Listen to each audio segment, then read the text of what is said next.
Dan kalau saya berbicara anak SMA, Mbak, saya susah untuk move on. Kalian tahu kenapa move on itu berat? Ya, move on itu berat karena dari SD sampai perguruan tinggi yang dipelajari hanya mengingat dan menghafal, bukan melupakan.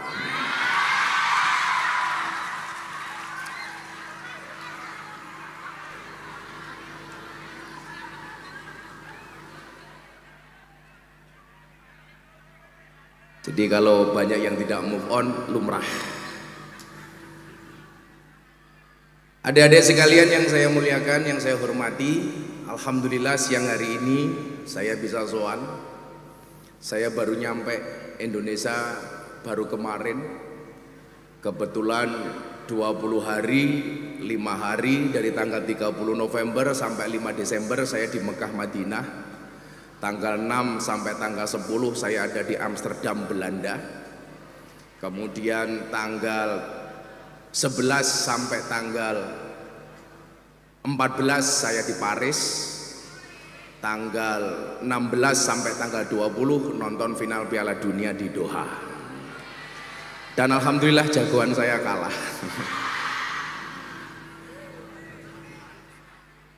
Saya menjagokan Brazil dan Portugal, ternyata kalah. Ada yang Argentina di sini? Adik-adik sekalian, hari ini saya melihat bangsa Indonesia ini sepak bolanya jelek, tapi saya berbangga. Indonesia satu-satunya negara yang tidak pernah dikalahkan oleh Argentina. Kenapa? Karena Indonesia tidak pernah bertanding melawan Argentina. Begitu susahnya mencari pemain bola di Indonesia, tapi saya melihat dari ini banyak orang Indonesia profesinya seperti wasit sepak bola. Apa itu wasit sepak bola? Karakter wasit sepak bola itu adalah lari ke sana kemari mencari kesalahan orang lain. Betul? Dan lebih parah dari wasit sepak bola adalah wasit tinju. Ada orang berpelukan dipisah, orang jotos-jotosan dibiarkan. Wasit tinju kan goblok. Nah, termasuk dalam hal ini adalah saya melihat bagaimana ada kecenderungan bangsa Indonesia itu punya karakter. Gampang banget kiranya di antara kita ketika melihat orang lain itu yang dilihat adalah kekurangan dan kejelekannya. Saya mencatat orang yang hanya bisa melihat kejelekan dan keburukan orang lain adalah merupakan karakter orang-orang yang pesimis. Saya hari ini hadir di hadapan adik-adik, saya pengen Anda menjadi orang yang mempunyai kepribadian yang optimis. Disebutkan dalam sebuah kaidah, wal ismu minhu mu'rabun wa mabniyun. Isim itu ada dua. Yang pertama adalah mu'rab, yang kedua adalah mabni. Mu'rab itu dinamis, mabni itu statis. Mu'rab itu optimis, mabni itu pesimis. Kayak tadi saya kesini, optimis, yakin dikasih kopi. Dan ternyata terbukti, walaupun telat. Kenapa saya harus ngopi? Ya karena hidup itu butuh inspirasi, bukan halusinasi. Adik-adik tahu kenapa saya suka minum kopi pahit? Karena manisnya kamu habiskan. Tapi bohong. Saya cuma pesan sama adik-adik cewek, belajarlah dari kopi. Tetap menjadi hitam dan pahit, tidak harus menjadi putih dan manis untuk dicintai. Ora kok raimu kuwi palsu kabeh. Nah, mu'rab itu problem solver, mabni itu troublemaker. Mu'rab itu imam, mabni itu makmum.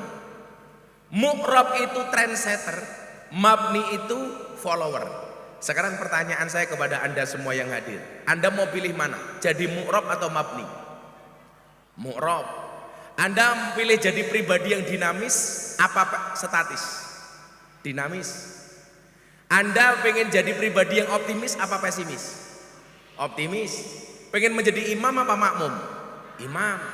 Pengen menjadi trendsetter atau follower? Trendsetter.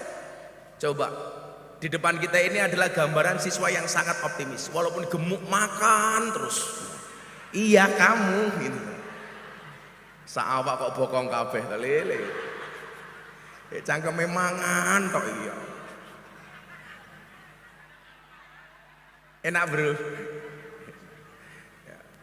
Katanya saya kira duwe otot usus kabeh gitu ya.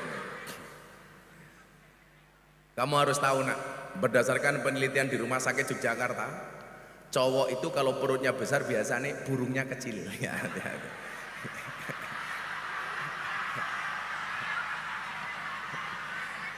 Tak wetenge gede manuke cilik.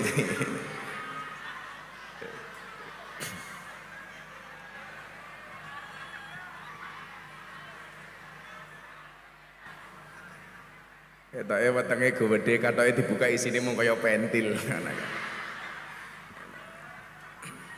Nah,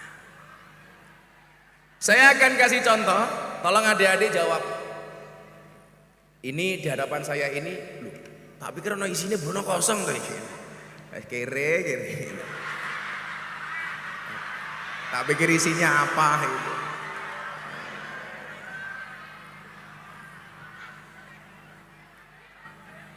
Angel. Kosong ono semute.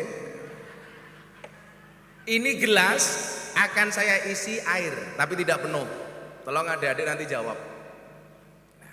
Ini airnya separuh. Gus Miftah itu seperti air putih. Sederhana sih, tapi penting. Ya. Ini ada anggur, ada apel. Adik-adik cewek pilih anggur apa apel?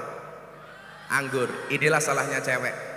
Anggur memang lebih mahal dibandingkan apel, tapi seharusnya cewek lebih milih apel dibandingkan anggur. Kenapa? Karena cewek selalu lebih suka diapelin, gak suka dianggurin. Ya. Coba kamu jawab. Kalau saya tanya sama kamu, isi gelas ini isinya seberapa? Jawaban kamu coba, saya pengen lihat. Masih separuh atau tinggal separuh? Masih separuh atau tinggal separuh? Coba cewek. Masih separuh apa tinggal separuh? Masih. Kalau cowok, masih apa tinggal? Yang belakang jawab tinggal. Orang yang jawab masih itu adalah orang yang sangat optimis. Orang yang menjawab tinggal itu adalah orang yang sangat pesimis. Artinya apa? Ketika dia menjawab masih, berarti dia menjadi pribadi yang bersyukur. Apapun keadaannya, gelas ini masih ada isinya. Nah, kadang-kadang kita itu tidak bisa maju. Kenapa? Karena segala sesuatu yang kita lihat itu kurangnya bukan lebihnya. Kalau orang mengatakan tinggal separuh, berarti dia pesimis. Padahal masih separuh dia mengatakan tinggal. Dia tidak percaya diri dengan kemampuan yang dia miliki. Hari ini banyak orang gagal bukan karena dia tidak bisa apa-apa, tetapi tidak bisa memaksimalkan potensi yang dimilikinya. Saya selalu mengatakan apa? Saya ini termasuk orang yang mempunyai karakter, sebenarnya kemampuannya pas-pasan, tetapi mampu memaksimalkan apa yang menjadi potensinya. Adik-adik tahu, sekian ratus orang hari ini yang sudah masuk Islam melalui Gus Miftah. Padahal, kalau dari segi kemampuan, mungkin dibandingkan kiai dan ustadz yang lain, mungkin saya tidak ada apa-apanya. Kalau bahasanya Mbah Dimyati almarhum, pengasuh pondok pesantren Al-Fadlu wal Fadilah, beliau mengatakan apa? Miftah itu gambaran qalilum minal yakin khairum min katsirin minal ilmi wal amal. Yang dimiliki minimalis tapi hasilnya maksimalis. Hari ini banyak orang yang potensinya maksimalis tapi hasilnya minimalis. Saya menjadi orang yang pertama, potensinya minimalis tapi hasilnya maksimalis. Orang lain mengatakan lokalisasi itu masalah, bagi saya peluang.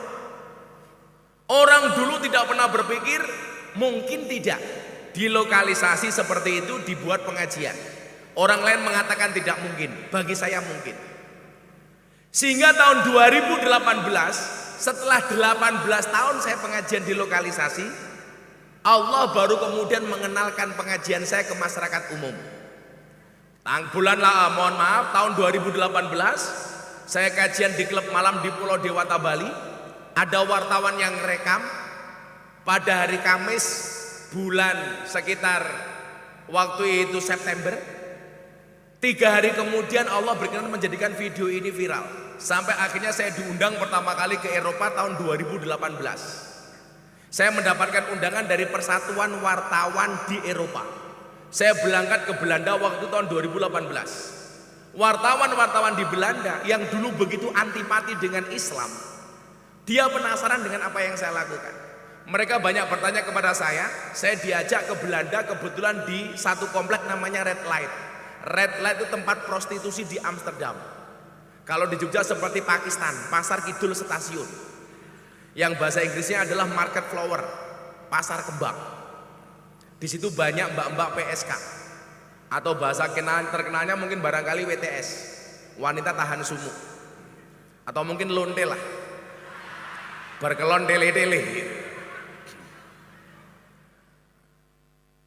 Kalau di Surabaya namanya begengge, membacanya harus pakai ikhfa, begengge. Sehingga kemudian apa? Wajah Islam yang menurut orang Belanda, yang menurut orang Eropa itu mengerikan, ekstremis, radikal. Ketika melihat kajian saya di lokasi dan klub malam, mindset mereka berubah. Mereka mengatakan apa? Ternyata Islam itu asik. Ternyata Islam itu indah. Dan hari ini Bapak Ibu, saya kemarin baru dari Belanda. Banyak tren sekarang di Belanda, tempat-tempat ibadah itu dijual. Mereka menjadi orang yang agnostik bahkan ateis. Kenapa? Karena ketidakpercayaan mereka terhadap agama. Nah, saya kemudian mencoba membuat sesuatu yang menurut orang ini masalah menjadi peluang. Makanya ada mohon maaf, saya punya prinsip kullasai'in idza kasura rafuso ilal adaba. Segala sesuatu itu kalau jumlahnya banyak pasti murah, kecuali adab. Artinya apa? Kalau Anda pengen menjadi mahal gampang, jadilah yang sedikit. Barang itu kalau sedikit berarti dia antik. Kalau antik dia langka. Kalau langka harganya mahal. Kiai itu banyak. Yang ngurus lokalisasi jarang. Yang ngurus lonte jarang. Siapa? Gus Miftah. Berarti Gus Miftah kiai. Kiai antik kok kiai lonte, goblok ya. Kok malah kiai lonte? Kiai larang. Gagal fokus. Barang kuwi lak titik longko yen longko larang. Kiai kuwi oke sing ngurusi lonte jarang. Berarti Gus Miftah kiai. Kiai larang kok kiai lonte, goblok. Maka sampai mahalnya SMAN Cepu nggak pernah bisa ngundang Gus Miftah. Makanya Gus Miftah hadir sendiri. Karena Pak Kepala Sekolah nggak punya anggaran tak ada.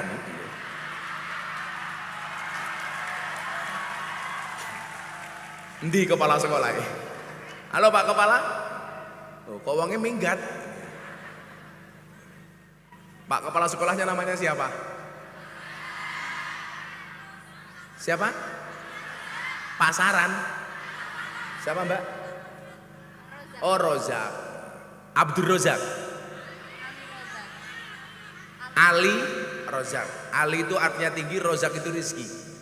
Rezekinya tinggi. Makanya jadi kepala sekolah. Banyak pendapat, kurang pendapatan. Rozak diwangi.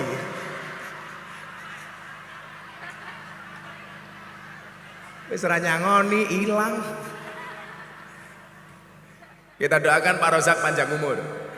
Jadi orang sedunia mati, Rozak hidup sendiri. Amin.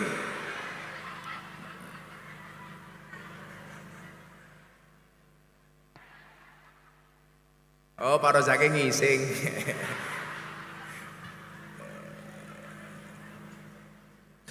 Nah, adik-adik, saya pengen Anda menjadi pribadi yang optimis.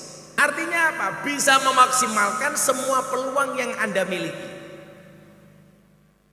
Saya itu semakin sering ke luar negeri, saya melihat bagaimana kemudian yang saya pelajari cuma satu. Bagaimana orang-orang di luar negeri itu tingkat optimismenya lebih tinggi dibandingkan kita. Padahal Pak, potensi yang dimiliki bangsa Indonesia nggak kalah dengan mereka yang ada di luar negeri. Contoh, Kayak di Doha Qatar kemarin. Saya 1 minggu di Doha Qatar. Saya kebetulan menyaksikan pertandingan Kroasia versus Maroko sama Argentina versus Perancis. Anda tahu, Qatar itu negara dengan penduduk asli hanya 400 ribu. Yang tinggal di Qatar itu 2,7 juta orang. Artinya apa? 2 kabupaten di Jawa Tengah itu penduduknya sama dengan di Qatar. 2,7 juta. Coba Anda lihat. Penyelenggaraan Piala Dunia, berapa triliun yang diinvestasikan oleh pemerintah Qatar? Sekitar 3.000 triliun.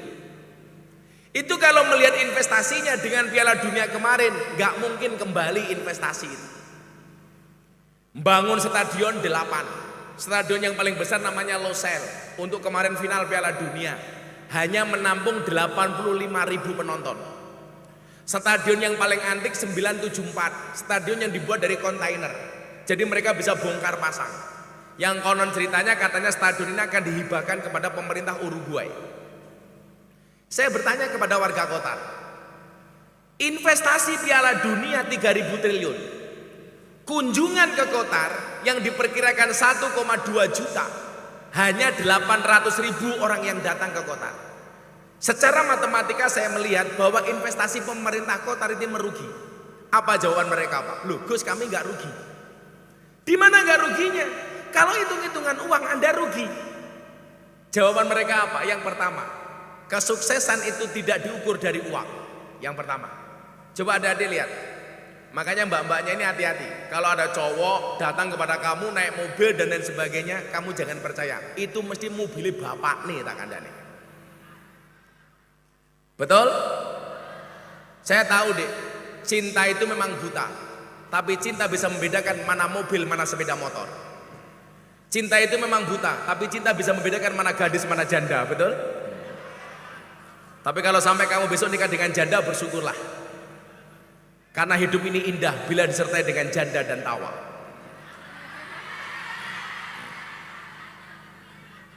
Apa? Canda, saya ngomong apa? Yomen tuh cangkem-cangkemku dewe kok.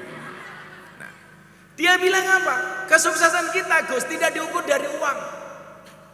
Artinya apa? Kalau hari ini kita bangsa Indonesia menjadi pribadi yang pesimis hanya gara-gara uang kita sedikit, Anda salah. Kesuksesan itu tidak diukur dari uang. Coba Anda lihat. Saya dulu ketika melamar istri saya, 4 orang yang melamar istri saya, yang pengangguran cuman saya sendiri.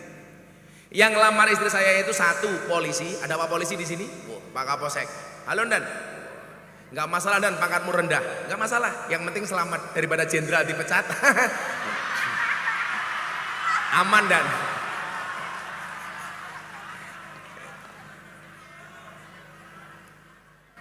Sampai hebohnya kasus polisi di Indonesia. Saya pertama kali landing di Belanda, ketemu orang Belanda, driver saya orang Belanda. Pertanyaan pertama apa? Pak, gimana kabarnya Sambo? Saya batin, dancuk gangguan. Baru landing tanya Sambo dan gitu. Oh, ada Pak Bupati Rabu. Ayo Pak Bupati, Pak Arif. Ini bupati yang low profile. Oh, tadi Pak Rozak tuh minggat nyusul Pak Bupati tuh. Kayaknya Pak Rozak uripe kaya batik. Kakean pola.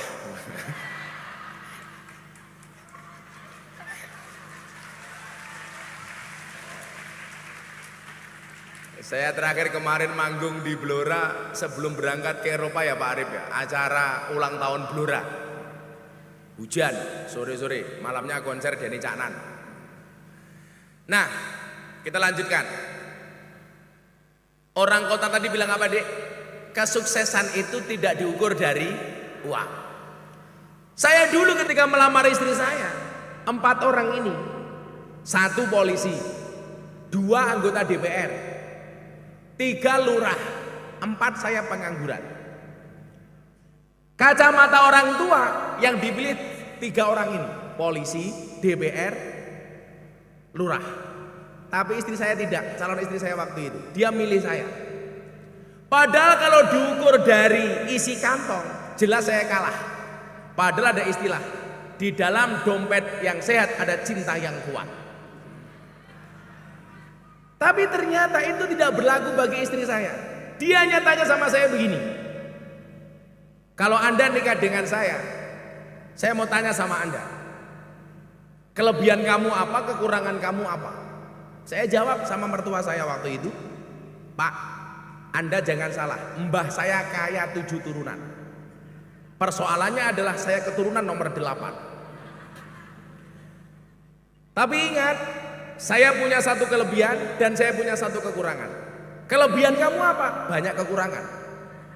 Kekurangan kamu gak punya kelebihan. Modern aku ya. Kemudian dia bertanya sama saya, apa visi misimu menikahi anak saya? Saya sampaikan bla bla bla bla bla.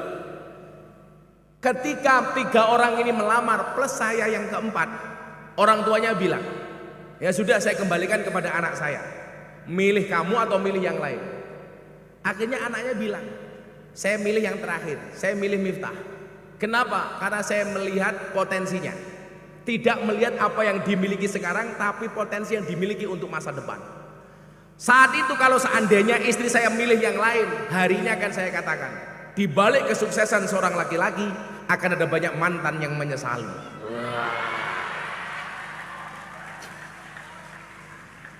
Makanya kamu hari ini kalau dikatakan jomblo santai saja. Jomblo itu seperti merah putih. Ada yang tidak suka, tapi banyak yang menghormatinya. Ada yang jomblo di sini? Saya doakan sejomblo-jomblonya kalian segera berakhir. Amin. Di mana berakhirnya? Kalau tidak di pelaminan, minimal di pemakaman. Modar. Ini yang pertama, pelajaran saya kemudian ketemu orang doa. Tidak semuanya diukur dari uang, bos. Maka hari ini kalau Anda pengen maju, hanya terkendala gara-gara kamu mengatakan orang tua saya miskin, bagaimana saya bisa maju? Anda harus optimis. Banyak pemimpin dan orang besar itu berangkat dari keluarga miskin. Mas, saya dulu kuliah, mungkin saya yang kuliah jalan kaki. Saya dulu KKN 9 orang, cowoknya 5, ceweknya 4. Cowok 5 ini yang tidak punya motor cuman saya sendiri. Teman saya 4 orang ini semuanya pacaran. Mbak-mbaknya lebih milih kepada mereka yang punya motor dibandingkan saya yang jalan kaki. Jadi kalau malam minggu KKN libur, mereka pacaran, saya jadi obat nyamuk. Saya dibully sama teman-teman saya. Alah Miftah jomblo. Saya bilang, sorry saya jomblo bukan karena saya nggak laku, tapi karena mampu menjaga kehormatanku.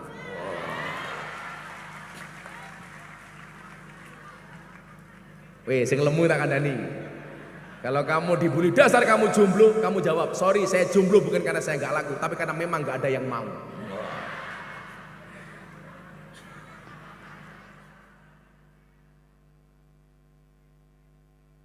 Tapi saat itu saya bilang, saya tidak malu dengan kemiskinan saya.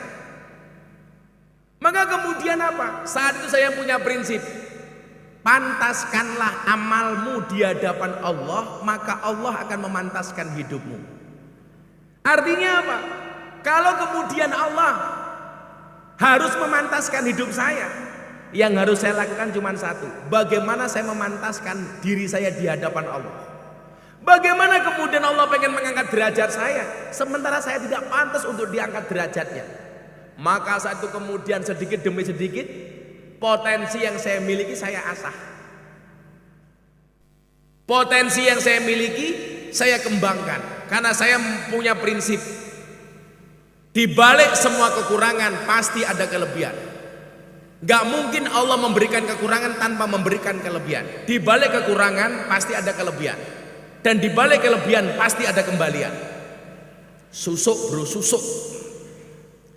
Potensi itu kemudian kita kembangkan. Sehingga kemudian apa? Kalau hari ini Anda melihat orang sukses, berarti Anda punya role model. Contoh Pak Bupati kita ini. Bupati kita ini karakter bupati dari from zero to hero. Beliau dulu juga bukan siapa-siapa, dari keluarga miskin, gak punya apa-apa. Ketemu saya ketika beliau menjadi wakil bupati.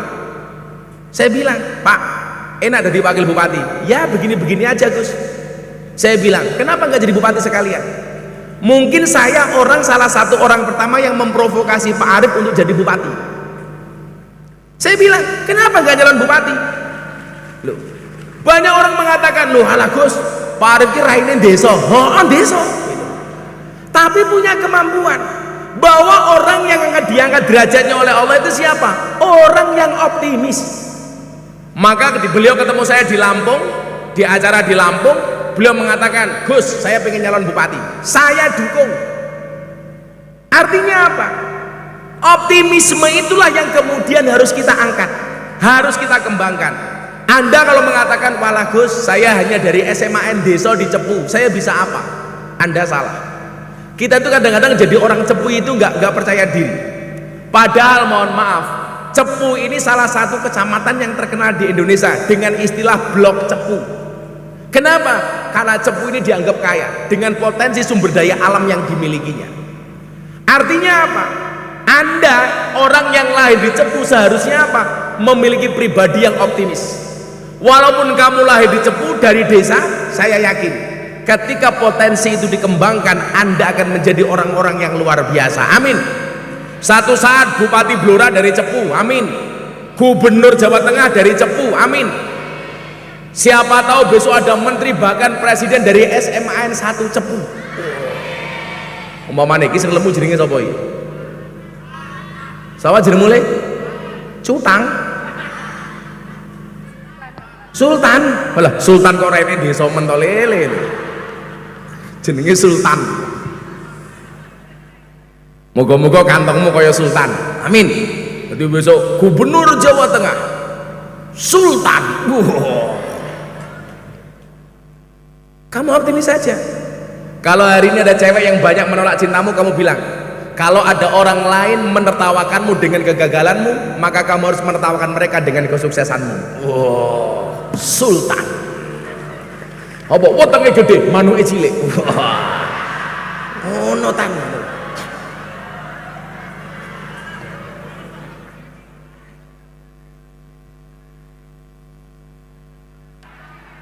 Nah, maka kemudian yang pertama harus kita lakukan apa? Sadar diri dengan potensi yang kita lakukan, yang kita miliki. Makanya adik-adik yang Anda sekarang masih di SMA, kamu sadar diri. Potensi apa yang kamu miliki? Itulah yang kemudian kamu kembangkan. Sama halnya ketika kemudian kemarin saya berbicara di acara Investor Daily Summit 2022 di hadapan Presiden Jokowi, para menteri dan para investor dalam dan luar negeri. Saya bilang, bangsa ini bangsa yang besar. Ada videonya. Ini ceramah saya tanggal 10 Oktober di acara Forum Investori Daily Summit 2022 di hadapan Presiden. Bagaimana kemudian banyak investor luar negeri yang mau datang ke Indonesia. Ini adalah salah satu ceramah saya yang saya anggap paling unik. Uniknya di mana? Karena waktu 3 hari sebelum acara saya ditelepon sama Pak Mensesnek yang orang Bojonegoro, Pak Praktekno, Gus tolong ceramah besok tanggal 10 Oktober. Saya pikir acara pengajian, tapi acaranya bukan pengajian Gus.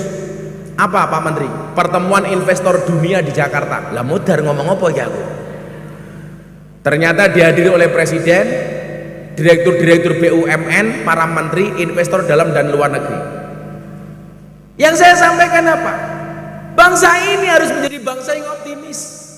Coba hari ini Pak Arif, saya sering sampaikan kepada anak-anak, kita hari ini ketakutan dengan isu resesi di tahun 2023. Saya bilang kemarin saya pengajian di Den Haag, kenapa kita takut sebagai bangsa Indonesia menghadapi resesi?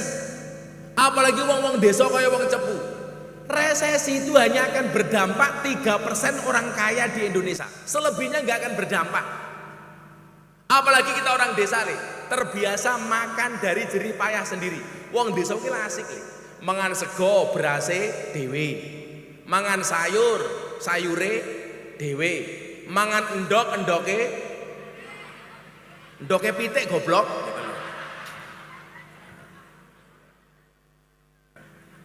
Nah, optimisme ini yang kemudian perlu kalian asah. Maka berangkat dari optimisme pribadi-pribadi anak Indonesia akan menjadikan bangsa ini bangsa yang optimis, Pak. Optimisme bangsa berangkat dari optimisme anak bangsa. Makanya Pak Kapolsek, saya pengajian sama Pak Kapolri tanggal 1 November di Bojonegoro. Saat itu kemudian serangan kepada kepolisian sangat-sangat intens, sehingga indeks kepercayaan masyarakat kepada polisi sangat rendah. Bahkan di titik nadir 25% kepercayaan masyarakat kepada polisi. Kalau hari ini alhamdulillah naik lagi ke angka 65%. Saya bilang sama Kapolri di Bojonegoro, di Probolinggo, saya bilang apa?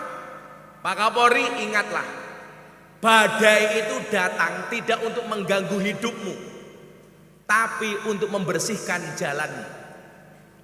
Saya justru kemudian bersyukur dengan kejadian yang ada di kepolisian.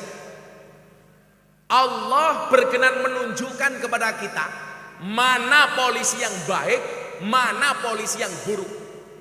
Mana polisi yang benar-benar mengabdi untuk negara, mana polisi yang justru menghancurkan dan merusak institusi negara. Coba Anda bayangkan, kalau orang-orang busuk seperti ini tetap bertahan di kepolisian, satu saat mereka menjadi pemimpin-pemimpin di kepolisian, apa yang terjadi dengan polisi kita? Saya bilang, saelek-elek polisi di matamu nak, polisi itu penting. Coba Anda bayangkan, di Blora 1 tahun penuh tidak ada polisi. Kira-kira apa yang terjadi dengan Blora? Banyak orang kemalingan, banyak perawan meteng tak kandani. Sopo sing ngetengi? Sultan. Cangkeme mangan meneh. Nah, artinya apa? Optimisme itu harus dibangun dari hal terkecil. Kalau hari ini skalanya sekolah, Anda calon-calon pemimpin bangsa, inna fiyadi subani amrol ummah, harus menjadi anak-anak yang optimis dengan segala potensinya. Apalagi hari ini nak, untuk menjadi orang besar itu gampang. Kita semuanya punya lini media sosial. Coba adik-adik lihat, sesuatu yang tidak penting itu menjadi viral. Coba, kamu nanya, kayak gitu aja viral bro, kamu bertanya-tanya. Makanya saya punya cita-cita Pak Rozak. Kalau saya besok di alam kubur ditanya sama malaikat munkar nakir, man rabbuka, akan saya jawab, kamu nanya. Di Indonesia Pak, saya dicaci maki sak modari, tapi nama saya harum di luar negeri. Puncaknya ketika wali kota Los Angeles Amerika Serikat ngundang Gus Miftah untuk berbicara toleransi dan anti radikalisme. Nah, sejak saat itulah kemudian orang mengenal Miftah itu orang yang terbuka dengan segala kemajemukan dan perbedaan. Nah, ancaman terbesar kita hari ini Pak, itu adalah di masalah toleransi.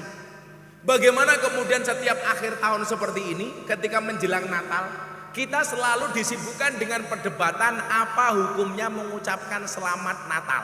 Betul? Terus sementara perbedaan dan pendapat seperti itu di luar negeri sudah nggak ada lagi. Orang hari ini ribut mempersoalkan pohon Natal. Di Dubai, negara Islam, itu membuat pohon Natal terbesar sedunia. Di Indonesia ribut, bahkan sampai mengharamkan menanam pohon cemara karena dianggap cemara itu lambang Natal. Pertanyaan saya sederhana, sejak kapan pohon punya agama? Nah, salah satu ancaman kebinekaan kita hari ini adalah ketika kita ngomong Indonesia, ya ini sifat-sifat intoleran. Lah Gus Miftah sudah belusuan ke gereja dari zaman dulu. Saya bilang minimal ada 2 berkah Natal yang bisa kita rasakan. 1, liburan, 2, diskon. Banyak orang mengharamkan mengucapkan selamat Natal, tapi menikmati pesta diskon, kan goblok. Saya semalam di Bojonegoro Pak, ditanya sama pendeta begini, kenapa kok Gus Miftah baik sama kami orang Kristen? Saya jawab, sebagai dai, saya mendorong umat Islam untuk menjadi orang yang baik, orang yang taat, dan orang yang soleh. Karena kalau orang Islamnya baik, itu tidak akan mengganggu orang Kristen. Dan sebaliknya, sebagai tetangga, saya mendorong orang Kristen untuk menjadi orang Kristen yang baik, orang Kristen yang taat, orang Kristen yang soleh. Kenapa? Karena kalau orang Kristennya baik, dia tidak akan mengganggu orang Islam. Kenapa? Karena kita selamanya bertetangga. Orang Islam bertetangga dengan orang Kristen. Kenapa Gus Miftah mengucapkan selamat Natal? Kalau tetangga saya bergembira, saya sebagai tetangga, gak ada salahnya dong saya ikut bergembira. Makanya kalau Anda datang ke pondok saya, Pak Rozak dan kawan-kawan guru, Anda akan mendapati satu kampung yang luar biasa. Utara saya itu kuburan, selatan rumah saya itu pendeta. Dan seumur hidup saya tidak pernah bertengkar dengan tetangga utara saya. Kuburan. Nah, ternyata apa? Kesimpulannya, Dek. Dari tadi tahun 2018 viral di klub malam, 2019 viral Deddy Corbuzier masuk Islam, 2021 viral di gereja. Ternyata orang yang akan diangkat derajatnya oleh Allah salah satunya siapa? Orang yang berani menerima tantangan. Yang orang tidak berani, saya berani mengambil resiko. Dulu orang mikir begini, ketika Deddy Corbuzier diisukan masuk Islam, orang mengatakan begini, apa mungkin Deddy Corbuzier masuk Islam? Saya bilang, saya orang yang sangat toleran dan saya tidak pernah ngajak Deddy Corbuzier masuk Islam. Apalagi ini orang sangat jenius. Dia lulusan S3 dari Amerika Serikat, gelarnya PhD. Dia doktor psikologi. Saya hanya lulusan S1 dari IAIN. Itu pun ijazahnya tidak saya ambil karena saya malu kuliah 4 tahun gelarnya SAG. Sarjana gak gimana gitu. Tapi apa? Justru karena kesederhanaan saya menyampaikan Islam, Deddy tertarik. Jadi kalau hari ini podcast yang paling terkenal itu podcastnya Deddy Corbuzier, saya punya sumbangsih terhadap podcast itu. Karena dulu podcast pertama kali sama saya. Saya waktu itu membuat konten sama Deddy Corbuzier, judulnya apa? Nikmatnya makan di rumah orang kafir. Karena saya datang ke rumahnya Deddy Corbuzier, saya disuguh makanan, kita makan berdua sama Deddy. Saya bilang, boleh nggak saya makan di hadapan kamu membaca doa Allahumma barik lana? Oh boleh Gus. Akhirnya saya makan Allahumma barik lana, Deddy makan begini. Saya dianggap kebablasan. Kebablasannya di mana? Kebablasan itu kalau saya mencampur adukkan agama. Berdoanya Allahumma barik lana, gerakannya begini. Allahumma barik lana fima rozaqtana wa qina adzabannar. Lah itu salah. Sementara saya tidak melakukan itu. Dan mbaknya tahu, saya tadi ceramah di gereja itu bukan acara sembahyangan, tapi acara peresmian gereja. Bukan sembahyangan, tokoh-tokoh agama semuanya diundang. Jemaat gereja minta yang ceramah Gus Miftah, makanya saya datang. Saat itu ada potongan video yang mengatakan begini, kalau orang Indonesia tidak bisa akur gara-gara beda agama, kalah dengan burung. Burung itu punya agama, tapi bisa akur. Agamanya burung ada 2. Kalau nggak Kristen, Islam. Burung Kristen buktinya ada apa? Burung gereja. Burung Islam ada burung namanya empret kaji. Mano empret sing dase putih. Bahkan mereka akur. Buktinya apa? Banyak burung gereja tinggal di masjid. Nggak ada larangan burung gereja dilarang masuk, nggak ada. Malah Pak Haji jarang ke masjid, namanya hajingan. Tapi Pak Arif, kalau ikan agamanya pasti Katolik. Buktinya apa? Ikan yang paling besar namanya paus. Ada nggak siswa SMN 1 Cepu yang beragama Nasrani? Saya kemarin di Madiun ketua OSISnya anak Hindu. Dan saya bilang, ya nggak masalah, inilah Indonesia. Tapi yang perlu Pak Rozak ingat adalah Undang-Undang Pendidikan mengamanatkan siswa didik berhak mendapatkan pelajaran agama sesuai agama yang dianutnya. Jadi kalau kamu diajak masuk ke kelas pendidikan agama Islam, kamu berhak untuk menolak. Wong kamu orang Kristen.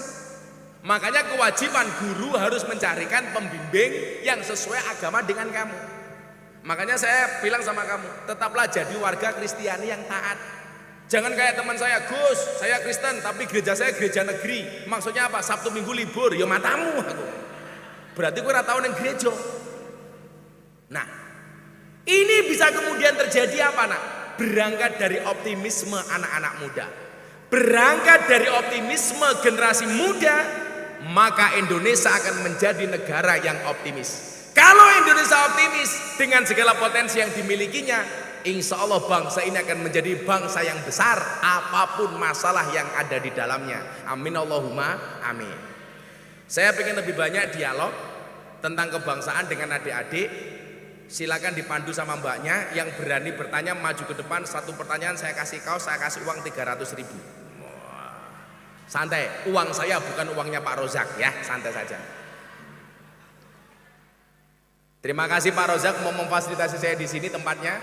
Saya datang di sini bukan atas undangan Pak Rozak, tapi atas undangan Bank Mandiri. Karena sponsor saya Bank Mandiri. Jadi dulu orang mikir begini deh, alah sing iso golek endorse itu cuma artis. Ternyata Anda salah. Kiai juga bisa di endorse. Saya mau cerita Pak Rozak sama anak-anak di sini. Ini cerita deh ya, supaya kamu juga punya cita-cita pengen jadi ustadz keren kayak Gus Miftah. Saya dulu pernah diundang pejabat, Pak Arif tahu. Seorang pengusaha kaya, dia pejabat. Saya diundang sama artis dangdut. Saya disuruh ngaji 1 jam, artis dangdut suruh nyanyi 5 lagu. Selesai acara, artis dangdut dibayar 150 juta, Gus Miftah dibayar 75 juta. Uang yang diberikan kepada saya langsung saya kembalikan kepada pengundangnya. Uang saya kembalikan. Loh, kenapa Gus? Anda itu lucu. Lucunya di mana? Ngundang kiai untuk berbicara moralitas, penceritaanmu sebagai pejabat, kamu sangoni 75 juta. Sementara kamu ngundang artis dangdut yang hanya nyanyi 5 lagu, buka titik, jas. Kamu kasih uang berapa? 150 juta. Saya bilang, kalau begini caranya, anak-anak Indonesia selamanya akan bercita-cita jadi artis dangdut, tidak ada yang mau jadi kiai. Mendingan saya tolak. Mikir Pak orang. Langsung pejabatnya bilang sama ajudannya, tolong Gus Miftah disuruh masuk ke kamar saya. Pak, Anda itu lucu. Ngundang artis kamu sangoni lebih mahal dibandingkan kiai. Kalau seperti ini anak-anak cepu semuanya pengen jadi artis dangdut, tidak ada yang pengen jadi kiai Pak. Iya Gus, saya mohon maaf ini kesalahan teknis matamu ya Gus. Akhirnya apa yang terjadi? Sejak saat itu kemudian apa? Dia tidak berani menghargai saya di bawah artis dangdut. Pulang saya dikasih uang 200 juta. Gagal nih. Mila aku ganteng, sepatuku larang, rangka pak kepala sekolah. Paling pak kepala sekolah sepatunya ATT. Awet tekan tua. Terima kasih Pak Rozak atas fasilitasnya. Mbak silakan dipandu. Tolong kaosnya sama uangnya disiapkan. Perkenalkan, nama saya Fajar Kita Setiawan. Saya dari kelas 10-1. Oh 10-1. Iki kayak Fajri, iki Fajar. Ya. Kenapa kumis kamu nggak kamu kerok? Kumismu gitu jijik. Tapi kalau Manda punya suami berkumis, pertahankan. Fik dia lele bukan buaya. Ya amin cie. Iki cinta segitiga. Farji seneng karo Manda, Manda seneng karo Fajar. Ya. Sorry ya Ci ya. Pertanyaannya, cita-cita kamu pengen jadi apa? Cita-cita saya pengen jadi Menteri Luar Negeri. Menteri Luar Negeri. Kamu bisa ngomong Inggris nggak? Bisa. Oh bisa. Tapi sedikit. Sedikit. Gampang nih bahasa Inggris itu. Buku bahasa Inggrisnya. Buku tipe. Gedebuk. Jam tangan bahasa Inggrisnya. Klok. Jam tangan rusak. Klok. Kucing bahasa Inggrisnya. Cat. Kucing sikile papat. Cat bien. Kucing kecemplung kolam. Ketes. Goblok gue. Apa pertanyaannya Menteri Luar Negeri? Pertanyaan saya adalah bagaimana cara melawan rasa overthinking remaja terhadap suatu hal dan tuntutan atau harapan yang tinggi dari kedua orang tua terhadap masa depan. Siji wele. Yang pertama overthinking. Overthinking itu awalnya dari apa sih? Overthinking kan? Ya overthinking kan? Awalnya dari apa coba? Mungkin karena takut tentang suatu hal. Kayak misalkan ini lagi PAS nih, terus kayak nilainya kita itu kan belum tahu hasilnya. Nah kita overthinking di situ kalau kita nanti nilai kita jelek di bawah KKM dan tidak naik. Itu termasuk ilusi buruk. Pelajaran dulu yang paling saya benci itu apa? Matematika. Ya. Saya benci banget. Wes gurune gua lah era umum. Guru matematika jenenge sapa? Bu Ani, Pak Afnan. Kuwi Ani mesti gubalak gitu. Endi jenenge Ani? Oh kae, ketok galak kae. Ketok guru matematika. Rupanya kayak kalkulator ya. Bu Ani. Namanya aja matematika, makin tenanan makin tidak karu-karuan. Tapi apa? Saya itu dulu optimis banget Le. Kalau dulu masih ada UAN Bu ya, namanya EPTANAS, evaluasi belajar tahap akhir nasional. Kalau sekarang kan kelulusan seorang siswa itu tidak ditentukan dari ujian. Kalau dulu masih EPTANAS, zamannya Bu Ani, zaman saya itu masih EPTANAS. Saya dulu paling jelek matematika sekelas. Tapi Anda tahu, tahun 1999 NEM saya, nilai evaluasi tahap akhir nasional untuk tingkat madrasah aliyah itu terbaik selampung. Padahal saya nggak pernah belajar. Pas matematika, zaman dulu itu kalau mengerjakan soal Mbak, itu lembar jawabannya dikasih, soalnya baru datang. Ini soal belum datang, matematika sudah selesai saya kerjakan. Tulis jeneng, usak-usak, soal dibagi, aku mutu sama kelas. Tapi awakmu tahu, begitu saya kerjakan, saya baca sholawat, gurunya tak fatihai. Allahumma sholli ala sayyidina Muhammad. Guruku matematika Bu Ani Al-Fatihah. Bu Ani. Anif Al-Fatihah. Kok di Fatihah kurang mantep, tambahi Yasin sak tahlile.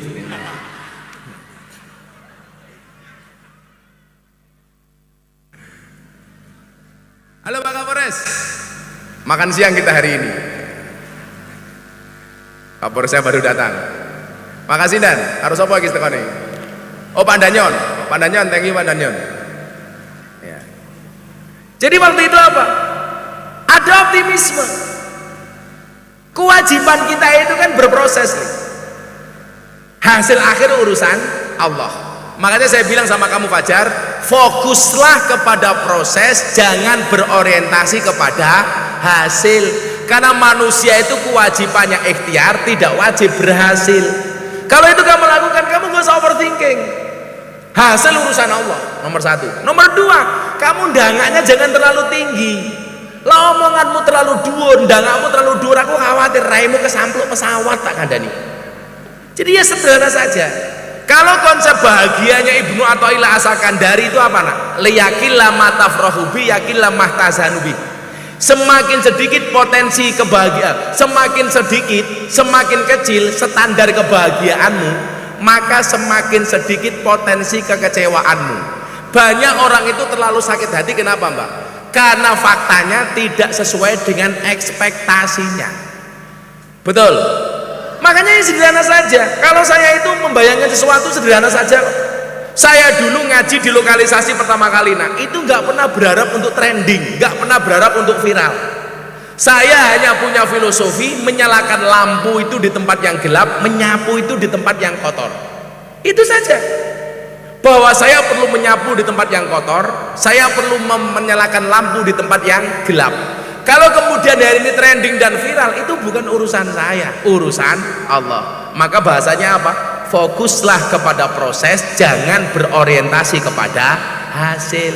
Karena hasil itu urusannya Allah. Contoh, Fajri, Allah itu kadang-kadang lihat prosesnya, kadang-kadang lihat hasilnya. Allah lihat prosesnya. Farji umpamanya sama. Fajri, kok Farji? Fajri, pengen naik haji, kamu nabung. Setiap bulan kamu nabung 1.000, 1.000, 1.000, 1.000. Delalah urung sampai mangkat kaji, Fajri mati. Inna lillahi wa inna ilaihi rajiun. Telah meninggal dunia dengan tenang, turun dari panggung saudara Fajri. Lah, begitu mati, Fajri takoni karo malaikat Munkar Nakir. "Hei Fajri, kowe salat?" "Salat malaikat." Nganti rai kula kaya beduk malaikat. "Fajri, kowe sedekah?" "Sedekah." Terakhir Fajri takoni, "Fajri, kamu haji?" "Mboten malaikat."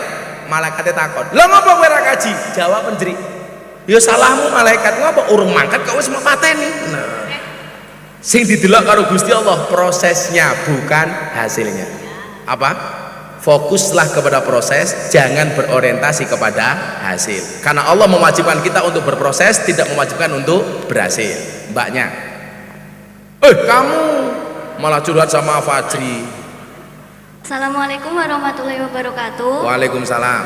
Perkenalkan, nama saya Iva Kamalia Putri dari Putri. Putri, ya wis ngomong lanang sapa? Cita-cita. Pengusaha. Pengusaha apa? Jelantah. Pengusaha kuliner. Oh, pengusaha kuliner. Kamu bisa masak apa? Mie rebus. Halah, godok banyu gosong gaya. Fajri, kalau kamu cari istri, pilih yang pintar masak apa pintar pijet? Dijawab. Pintar loro-loro nih Pak. Kon milih kok loro goblok ya. Kok pengen ku loro kok Pak? Kowe pengen bojo loro? Putri karo Mandang ngono. Halah jomblo yang gaya. Pilih satu di antara dua. Masak. Pilih pinter masak atau pinter pijet? Masak. Oh, masak. Berarti saking kurang ajar. Punya potensi kurang ajar. Dia makannya di rumah, pijetin yang jowo lah, kurang ajar ini. Kurang ajar aja. Salah kabeh aku. Apa? Pak Ibu pengusaha, pertanyaannya. Izin bertanya, Gus. Izin menjawab. Optimis sangat diperlukan dalam kehidupan. Namun, apa akibatnya apabila seorang memiliki perilaku yang terlalu optimis? Terima kasih. Wassalamualaikum warahmatullahi wabarakatuh. Kepedean gitu loh. Makanya kan kalau bahasa agamanya apa nak? Khairul umuri awsatuha. Sebaik-baik perkara itu yang tengah-tengah saja. Kita jangan overconfident. Tapi juga jangan underestimate. Kita boleh percaya diri, harus, tapi jangan berlebihan. Tapi juga jangan sampai insecure. Lah bahasa anak muda kayak kita insecure, kepala sekolah nggak ngerti. Kalau kita kan milenial, kepala sekolah kolonial. Jadi apa? Kita juga nggak boleh terlalu over. Makanya orang itu kalau terlalu over, begitu kenyataan yang dia hadapi itu tidak sesuai dengan apa yang dia impikan, akhirnya sakit hati. Nah. Kalau saya itu sederhana kok Dek, kalau saya berdoa sama Allah, kok doa saya tidak dikabulkan, saya justru bahagia. Kenapa? Karena kalau doa saya dikabulkan, berarti itu keputusan saya yang saya minta kepada Allah. Kalau doa saya tidak dikabulkan, itu berarti keputusan Allah yang terbaik untuk saya. Makanya kalau saya berdoa tidak dikabulkan, saya malah seneng. Berarti itu keputusan terbaik dari Allah. Maka salahnya satu, jangan terlalu over. Ya biasa-biasa saja itu. Pengen jadi pengusaha ya sak madya. Bagaimana saya bisa menjadi pengusaha? Belajar tentang entrepreneurship. Saya kuliah yang sesuai dengan apa yang menjadi cita-cita saya. Tetap membangun optimisme tanpa harus berlebihan. Makanya orang Jawa itu kalau pengen sukses harus mateni huruf an. Warek ki apik nduk, kuwareken ora apik. Lemu apik, kelemon ora apik. Mergo kelemon ora iso sila. Tungkae selonjorke, soalnya wetenge abot. Lah delokan gak tenan to Sunan. Ora sopan belas, ngaji dengar iki tungkae selonjorke nyah. Tungkae meletek-meletek. Semoga Sultan masuk surga pertama kali. Amin. Berangkat setelah sholat duhur. Amin. Jadi jangan sampai mateni huruf an itu over. Maka Al-Quran mengatakan innallaha la yuhibbul musrifin. Allah itu tidak menyukai orang-orang yang berlebihan. Fajri. Assalamualaikum warahmatullahi wabarakatuh. Perkenalkan saya Mufajri Melindra, biasa dipanggil Fajri. Malinda? Melindra. Melindra. Saya dari SMA Negeri 1 Panggilannya Ngawen. siapa? Fajri. Fajri. Kelas 15 dari SMA Negeri 1 Ngawen. Oh, bukan dari sini tuh kamu? Iya. Oh, kamu anak impor. Alhamdulillah. Mana rupamu. Cita-cita kamu ingin jadi apa? Hakim. Hakim. Hakim rupanya belas ra meyakinkan gitu. Ki hakim cap opo iki? Ora pengen jadi polisi kayak Pak Kapolres ya? Kenapa? Gak pengen. Gak pengen? Kenapa gak pengen jadi polisi? Wedi. Loh, jadi polisi meden-medeni ora wedi. Pengen jadi hakim. Yang perlu kamu ingat Fajri, hari ini banyak orang Indonesia menjadi hakim dan jaksa bagi kesalahan orang lain, tapi menjadi pengacara bagi kesalahan diri sendiri. Jadi kalau ada orang salah divonis, kalau dia salah dibela-bela. Itu orang Indonesia hari ini. Oh, pemerintah dielek-elek, tapi begitu BLT ngantri dhisik dhewe. Goblok. Wongnya ya teko iki. Yo melu guyu. Biasanya jilbabnya abang. Oh, Bu Anif. Gus izin bertanya. Apa? Kenapa menghina orang lain lebih mudah daripada memuji? Patina ngomong aku wingi nyek kowe. Rupamu. Kalau aku tuh gak menghina kamu gak perlu dihina, sudah terhina. Jadi begini, Fajri, ingat quote-nya Gus Miftah. Kita tidak bisa ngatur ombak, tapi kita bisa belajar berselancar. Kita tidak bisa ngatur omongan orang lain kepada kita, tapi kita bisa mengatur bagaimana menghadapi omongan orang lain kepada kita. Ngono, blok. Apa digoblok-goblok nato? Ya ora apa-apa, aku minta goblok-goblok di kiai kok. Kowe tak goblok-goblok menjadi hakim, Cok. Amin. Mau ora gelem saiki amin. Sama pertanyaanmu, ngono ki tok. Gus kan biasanya kan teman saya kan Islam, terus ada yang Kristen. Lah agama kamu apa? Islam, alhamdulillah. Ketok rupamu kaya hadroh. Nah, Gus biasanya kan ada seseorang yang candaannya ngajak orang Kristen itu sholat, ayo sholat biar agamanya dua. Itu hukumnya apa, Gus? Dalam agama la ikraha fiddin, tidak ada paksaan bagi orang beragama. Kamu tahu Fajri, sampai hari ini berapa orang yang masuk Islam melalui Gus Miftah? 230 orang. Tidak satu pun yang kemudian saya ajak. Semuanya mereka datang ke saya, bukan saya yang mengajak. Mas Jadi Corbuzier. Dulu ada artis dari Thailand, agamanya Buddha. Namanya DJ Katy Butterfly. Dulu kalau nge-DJ itu mau sempakan karo kotangan tok. Pertama kali ketemu saya hanya pakai kotang, hanya pakai sempak. Untungnya saya pakai kacamata hitam. Sehingga mata saya melirik tidak kelihatan. Wonge wayu, bentuknya SDSB, semok depan, semok belakang. Lak mandai iki ABG, atas bawah gede.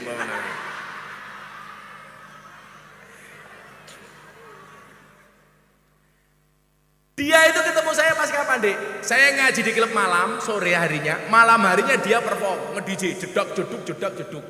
Mongko tangan tok. Selesai pengajian dia datangi saya. Dia orang Thailand. Anda itu siapa? Saya Ustaz. Terus dia tanya begini, itu kalau saya pulang ke rumah pagi hari, saya itu dengar suara dari masjid, dari surau, itu suara apa? Suara adzan. Saya kok nyaman ya dengar suara itu. Akhirnya dia bertanya tentang Islam kepada saya. Kemudian kita putus komunikasi karena manajernya ganti. Kebetulan saya kontak dengan manajernya. Itu tahun 2018. 2021 pas pandemi kemarin, dia telepon saya. Gus, boleh nggak kita ketemu? Apa dia bilang? Saya mau konsultasi tentang Islam. Dia bertanya 3-4 pertanyaan, akhirnya dia memutuskan masuk Islam. Nggak ada satupun yang saya ajak. Anda tahu Nania Yusuf Idol, Indonesian Idol, angkatannya Judika, dia juara 3. Tahun 2021 ketemu saya, dia murtad 11 tahun. Saya bilang ya kalau kamu jadi orang Kristen, jadilah orang Kristen yang baik. Ke gereja, taat dengan ajaran agamamu dan seterusnya. Dia bertanya 1-2 hal sama saya. Sebulan kemudian dia telepon, Gus saya pengen kembali kepada Islam. Kalau itu urusan mereka, jangan pernah ngajak orang untuk berpindah ke agamamu. Atau jangan menjadikan agama sebagai candaan. Makanya kalau adik-adik lihat 3 bulan yang lalu nama saya viral di Twitter gara-gara apa? Gus Miftah intervensi agama Farel Prayoga. Itu berita hoak. Saya pengajian di Banyuwangi, bintang tamunya Farel Prayoga. Dia sholawatan, kemudian nyanyi ojo dibanding-bandingke. Selesai acara saya tanya, Farel bisa ngaji apa enggak di panggung? Dia bisik-bisik ke saya, enggak bisa Gus. Loh, kok enggak bisa ngaji? Panitia datang bawa selembar tulisan, mohon maaf Gus, Farel Prayoga non-Islam. Ini bahasanya panitia dan manajemennya Farel. Maka kemudian saya bilang, oh maaf Farel kalau kamu non-Islam. Saya tanya, Farel agamanya apa? Dia jawab privasi. Makanya saya bilang, kalau oke kamu bilang privasi, apapun agama kamu tolong kamu taat. Kamu Kristen silakan ke gereja, kamu Islam silakan ke masjid. Kamu agama apa silakan taat dengan agamamu. Selesai acara. Ada banyak orang komentar, Farel keren. Ditanya agama jawabannya privasi. Gus Miftah ditanya wartawan. Gus, bagaimana pendapat Gus Miftah tentang Farel Prayoga? Oh silakan. Bagaimana pendapat Gus Miftah kalau agama dibilang privasi? Saya menghormati kalimat itu tapi saya tidak setuju. Loh kenapa Gus? Karena bagi saya agama bukan privasi. Sejak kapan negara punya masalah dengan agama? Justru negara itu menjamin kebebasan beragama. Buktinya apa? Agama itu bukan privasi. Ada kolom agama dalam KTP. Menunjukkan apa? Bahwa agama itu bukan privasi tapi konsumsi publik. Nama Ali Rozak, agama Islam. Saya doakan yang KTP-nya Islam seperti Pak Ali Rozak masuk surga. KTP-nya. Nama Saverius, agama Kristen. Anda harus bangga dong dengan KTP-mu, dengan kolom agama dalam KTP-mu. Berarti apa? Agama itu bukan privasi. Yang privasi itu apa? Ibadah. Saya nggak perlu bertanya sama kamu sudah zakat apa belum, sudah sholat, itu urusan kamu. Maka saya dulu nggak setuju ketika ada usulan kolom agama dalam KTP dihapus, dan itu zaman Menteri Dalam Negerinya Pak Cahyokumolo. Diusulkan kolom agama dalam KTP dihapus saja. Karena ini awal dari diskriminasi. Saya menolak. Karena bagi saya kolom agama dalam KTP itu kebanggaan. Nama Miftah Maulana Habibur Rahman, agama Islam, bangga saya. Nama Muhammad Farji, agama Islam, Farji harus bangga. Farji. Oh Fajri. Maka saya nggak setuju kalau kolom agama dalam KTP dihapus. Tapi kalau yang dihapus kolom kawin atau belum kawin, saya setuju. Setuju Pak Arif? Setuju. Kan lumayan bro, bujang terus. Tapi santai dok, Gus Miftah tipe suami yang setia. Karena saya punya prinsip lelaki yang hebat bukan lelaki yang mencintai banyak wanita, tetapi mencintai satu wanita dengan banyak cara. Kenapa saya ngomong seperti itu? Karena direkam banyak kamera. Konangan bojoku modar. Jadi nggak boleh mengajak orang yang sudah punya agama untuk kamu candain untuk sholat, nggak boleh. Kamu bilang kalau kamu Kristen silakan berangkat ke gereja, Natal silakan dirayakan. Saya sebagai tetanggamu ikut bergembira. Kalau kamu gak usah bertanya apa bener Yesus lahirnya tanggal 25. Ora iso dibuktekke wong Yesus ora duwe akte kelahiran. Mbok yo wis. Apa rumangsamu sing beda ki wong Islam tok? Ora le, wong Islam bodo beda-beda. Wong Kristen ki Natalan ya beda. Ana sing tanggal 20 Desember, ana sing tanggal 7 Januari. Ya sudah. Beda agama itu biasa-biasa saja. Lakum dinukum waliyadin. Untukmu agamamu dan untukku agamaku. Gus Miftah mengucapkan selamat Natal. Iya, tetanggaku pendeta. Setiap lebaran dia mengucapkan selamat Idul Fitri kepada saya. Maka sebagai timbal balik kalau dia Natalan, saya mengucapkan selamat Natal kepada dia. Aku wingi le Natalan, rampung Natalan diajak piknik di Parangtritis. Dijemput karo pendeta, naik bis kota. Begitu saya naik bis saya bilang bismillah. Diprotes karo pendeta. Maaf Gus, kita tidak naik bismillah tapi naik bis kota. Tak bilang gitu. Akhirnya di jalan hujan lebat, petir menyambar-nyambar, dar. Pendeta bilang haleluya, haleluya. Saya bilang pendeta salah, itu bukan haleluya tapi halilintar. Santai gitu loh. Akhirnya sampai Parangtritis saya pakai sarung, lupa nggak pakai celana dalam. Anginnya kenceng, but sarung saya buka. Wah, pendeta bilang wow. Saya bilang salah, pendeta ini bukan wow tapi alif. Orang paham mesti. Ngene iki alif le bukan wow. Cie kamu nggak paham ya. Masing-masing 300.000 sama kaos satu-satu ya. Cici, loro, telu. Anda tak kasih uang untuk apa? Untuk beli apa? Slot, matamu slot gitu aja. Malas. Oh, nraktir temen. Wih, siapa mau jenenge? Fajar. 1, 2, 3. Mbak. Siapa mau jenenge? Putri. Nyebut. Si, loro, telu. Pas jate Fajrin teh. Yo, ini Fajri. Kamu tak kasih uang untuk apa, Fajri? Jajan. Tuku apa? Ciki-ciki. Kowe nang omah duwe TV ra? Duwe TV, ya ora tak tukoke wis duwe. Duwe sapi apa ora? Ya tuku dhewe kaya aku bapakmu. 1, 2, 3. Ya, Nah, kaosnya Nduk. Satu. Dibuka kaosnya. Ora salam salim wae. Nah, dibuka kaosnya dari Bank Mandiri. Oh. Yuk foto sini. Fajri belakang panggung saja sana. Ayo 4 orang lagi siap-siap. Santai saja, uang saya masih banyak. 4 orang.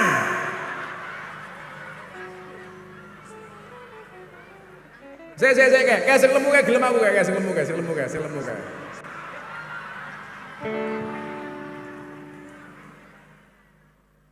Ya Allah. Iki panggungku ambruk ora iki. Ayo foto dulu.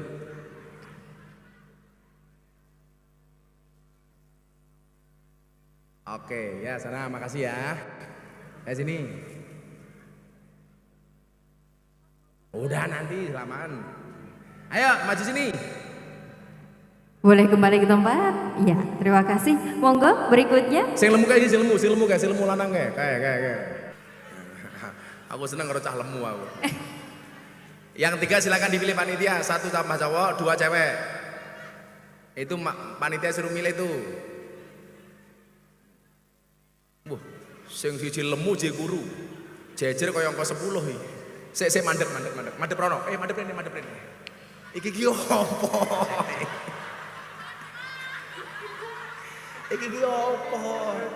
Iki lho baju mbahmu. Sik mandep rono saiki. Mandep rono dhisik, mandep rono. Kayak baduke. Malah kayak Dracula. Duduk.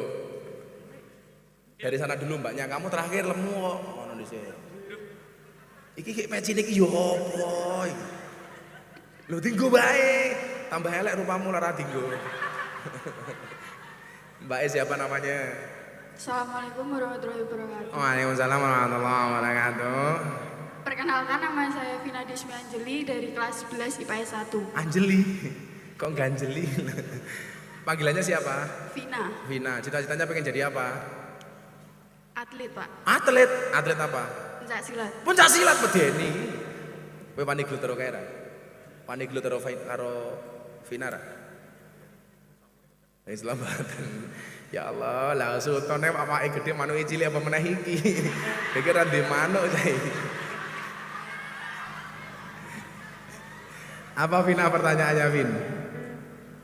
Bagaimana cara membentuk generasi muda agar lebih unggul dari bangsa lainnya?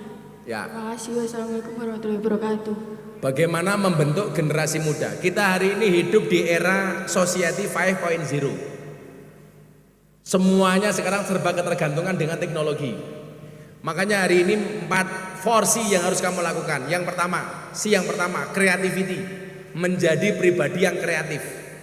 Jika kamu tidak terlahir sebagai orang yang kaya dan cerdas, maka kamu harus menjadi pribadi yang kreatif dan bekerja keras. Kreatif. Kemudian yang kedua, critical thinking. Kritis dengan keadaan yang ada, sehingga menjadikan tantangan sebagai sebuah peluang. Kemudian yang ketiga, communication. Hari ini banyak orang punya ilmu tapi gagal menyampaikan ilmunya. Kenapa? Karena tidak disertai dengan bahasa komunikasi yang baik. Yang keempat, collaboration. Afdholul amali bil jamaah. Maka kalau kamu punya kekurangan, kamu harus kolaborasi. Biar kekuranganmu ditutup oleh orang lain. Makanya saya bilang, sehebat-hebatnya Superman kalah sama super team. Superman itu goblok, badannya besar, bajunya es. Lebih goblok lagi, pakai celana dalam di luar, kan goblok. Yang paling goblok siapa? Yang nonton. Tahu orang goblok kenapa ditonton? Kreatif, critical thinking, communication, collaboration. Nah, yang ke masnya sing rupane kurui kayak Pak Tile. Jenengmu sapa? Firza, Pak. Firza. Lho, Firza, Pak. Firza sapa? Firza Nur Iksa. Lah tak maca tulisane goblok banget saya iki jenenge dhewe kok lali. Firza Nur Iksan. Panggilannya Firza. Kamu kelas berapa? 12 IPA 2, Pak. Cita-citanya pengen jadi apa? Jadi dosen matematika. Dosen anak boy Anif gitu. Dosen matematika. Kamu cinta sama Bu Anif? Oh, ini. Bu Anif belum punya istri, belum punya suami. Hari Ibu, kamu harus mencintai ibu. Tapi tidak semua ibu-ibu harus kamu cintai. Oh, cinta sebagai guru. Wah. Kamu pengen punya istri kayak Bu Anif? Atau kamu naksir sama pesilatnya? Nah. Kamu punya pacar nggak? Punya, Pak. Dinggo mik iki lho malah ngene iki lho. Mikmu double lho. Siap. Pertanyaannya, Firza. Tadi Gus Miftah berbicara tentang manusia yang antik. Manusia yang Antik. antik iki yo antik iki ketok iki lho, yo antik iki. Nah, bagaimana cara kita bertahan dalam sistem yang toksik sehingga kita tidak terpengaruh dengan lingkungan tersebut dan menjadi sama seperti spesies-spesies di lingkungan tersebut. Kowe dianggap spesies yuk, tak kandani. Sok gua ya. Teman-teman kamu itu justru menganggap kamu sebagai spesies, tak kandani. Jadi ya, Kebalik. Iki rupane saya iki lucu iki. Kowe kalau ngomong antik, rupamu sudah antik nak itu loh. Wonge kuru, cangkeme merongos, wis antik kita kandani. Spesies kurang ajar. Berarti kamu dianggap spesies. Wetenge gede ra ndek manuk, itu spesies iki kita kandani.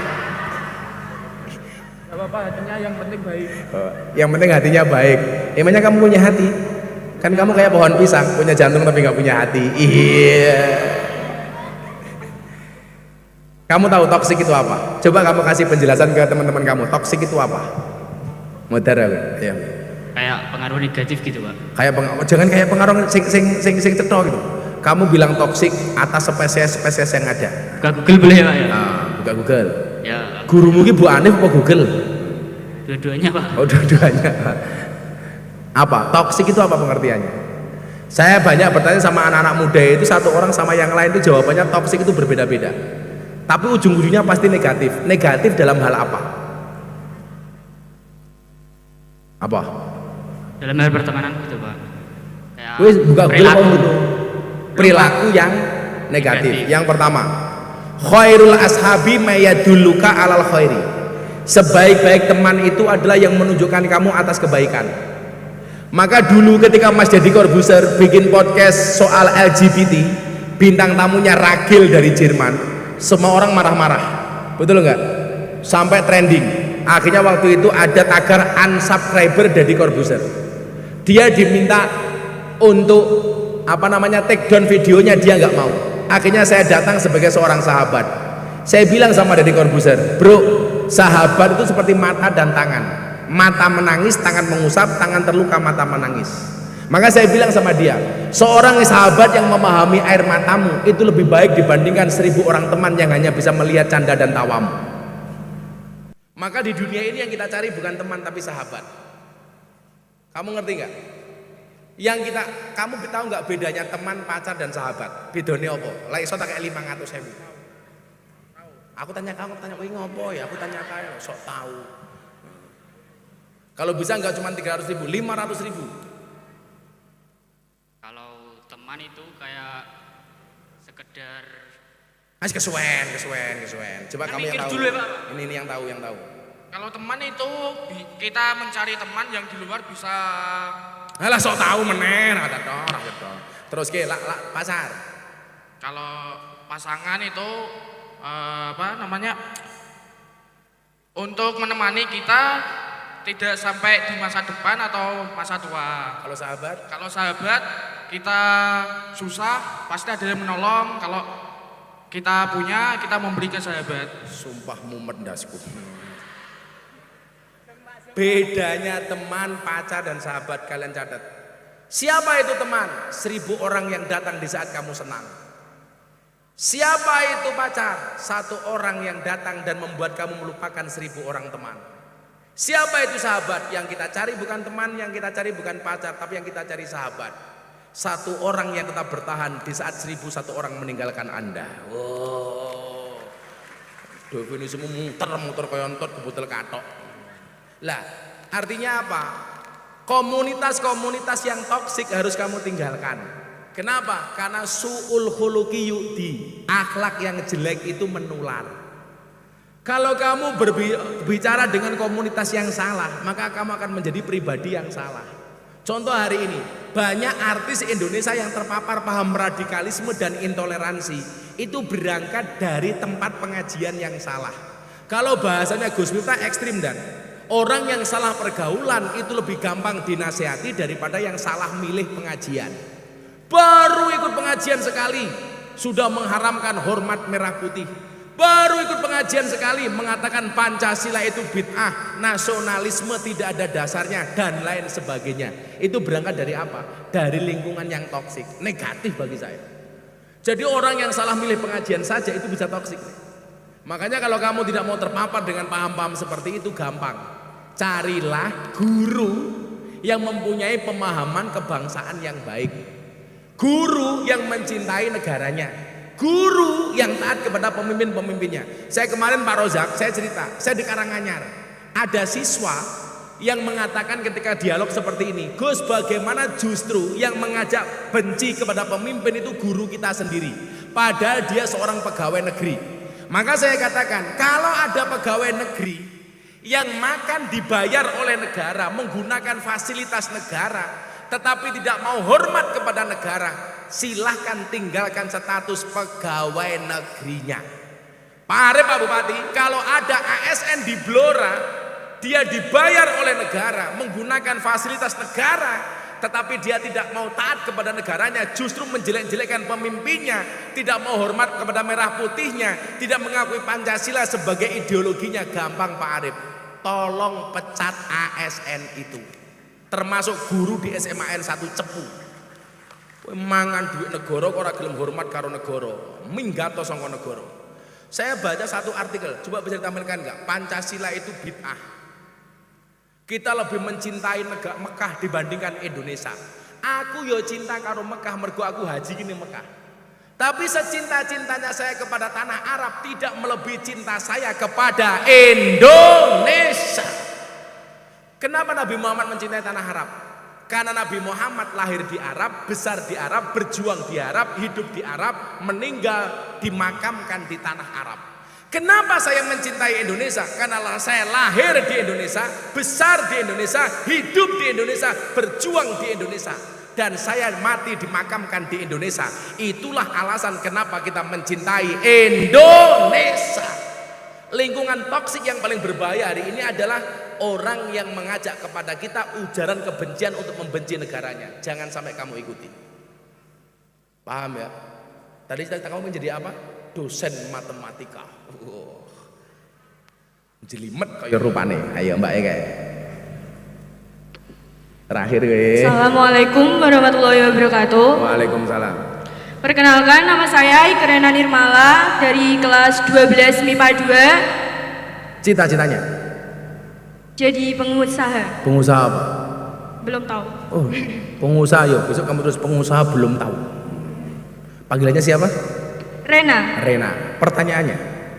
Bagaimana cara menjauhkan kok cengengesan ini ngopo ya? Bagaimana cara menjauhkan rasa takut atau insecure untuk mengembangkan rasa potensi diri yang dimiliki dari lingkungan masyarakat atau umum? Kita baca Al-Baqarah. Walanabluwannakum bisyai'im minal khauf. Allah itu akan menguji hambanya dengan rasa takut. Anak-anak SMA takut besok setelah ujian mau kemana? Masuk kuliah. Begitu kuliah, sesuk awis rampung kuliah pengen dadi apa? Minal khauf.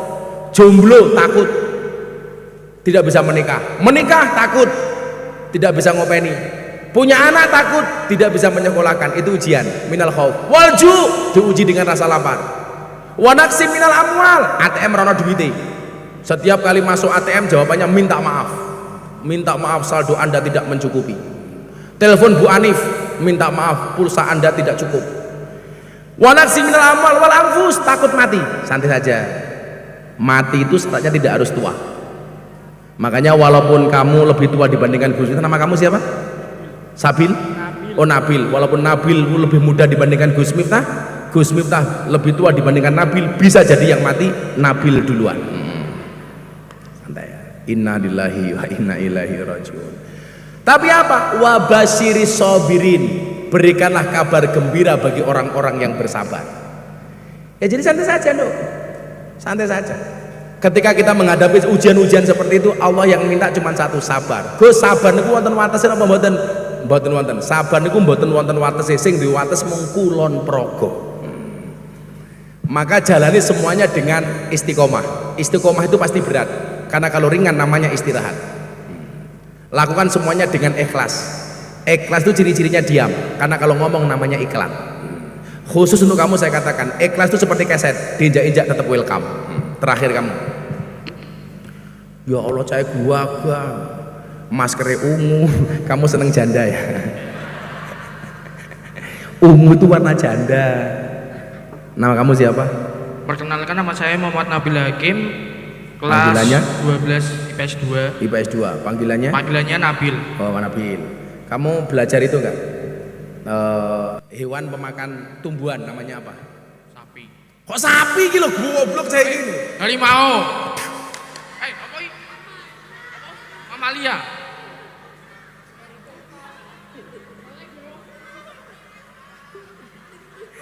Hewan pemakan tumbuhan sapi. Herbivora. Hewan pemakan daging namanya dipakai mic-nya. Karnivora. Hewan pemakan segalanya namanya Mamalia. mamalia. Omnivora.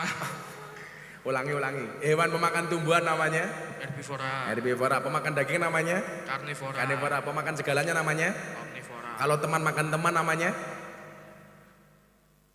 Boyo. Ulangi. Hewan pemakan tumbuhan namanya Karnivora. Pemakan daging namanya Balik. salah meneh. Hewan pemakan tumbuhan namanya Herbivora. Pemakan daging namanya Karnivora. Pemakan segalanya namanya Omnivora. Omnivora. Teman makan teman namanya Asuvora. Pertanyaan kamu pengen jadi apa besok? Jadi guru sama pengusaha. Oh, pengusaha panggung ya. Jadi kalau panggungnya jeblok, kowe mengganjeli ning sore ya. Boleh. Guru apa? Guru SD. Guru SD. Umurmu berapa tuh? 17. 17. Kebayang lah lemune koyo ngene di guru SD. Masuk kelas anak-anak. Takut malah. Oh, takut. Oke. Pertanyaanmu apa? Bagaimana anak muda menumbuhkan sikap optimis dan lagi buat satu iki apa? itu nomor saya. Nomor kamu. Ini yang WA siapa sama kamu? Saya. Yang WA siapa? Yang WA. Oh, wah. Beb ki sapa, Beb? Beb ki sapa? Kok hai Beb ki sapa gaya gue ayo. Ayo Beb. Lah iki Beb kok. Hah? Beb. Kowe lak kon milih saloro iki kowe milih sing ndi? Umpama oleh milih antara dua orang ini kamu pilih yang mana? Boten kertos. Kowe ndi pacar apa ora? Ora wong manukmu cilik. Astagfirullahaladzim. Apa pertanyaannya, Ndut? Bagaimana anak muda menumbuhkan sikap optimis dan sabar dalam kehidupan sehari-hari? Lah mau wis pertanyaannya podo kok. Bagaimana cara menangani sikap cemas terhadap anak muda sekarang? Iki mestimu pertanyaannya di dadekke siji to, bagian mundi sehingga pertanyaannya kancamu mau waca ngono to? Ya. Lah, kuwi sangka sapa? Sangka Nyari buane. sendiri. Malah tenane. Iya. Titipane Rozak. Enggak. Ya. Kowe wedi ra Pak Rozak? Saiki jujur aja, kamu enggak usah tak tanya. Gurumu yang paling galak jenenge sapa? Gurumu yang paling galak sapa? Menurut kamu? Anif, Rozak? Enggak tahu. Alah wedi tahu. senene Rozak. Pak Rozak galak apa ora? Ya, enggak tahu. Hele wedi wae rupamu. Tak tambah 1.000. Galak Rozak galak apa ora? Pangapunten, Pak. Pak Rozak. Ah. Ngapa Pak Rozak apa? Ngapunten lho, Pak. Tambah 1.000 jawab Rozak. Pak Rozak DO.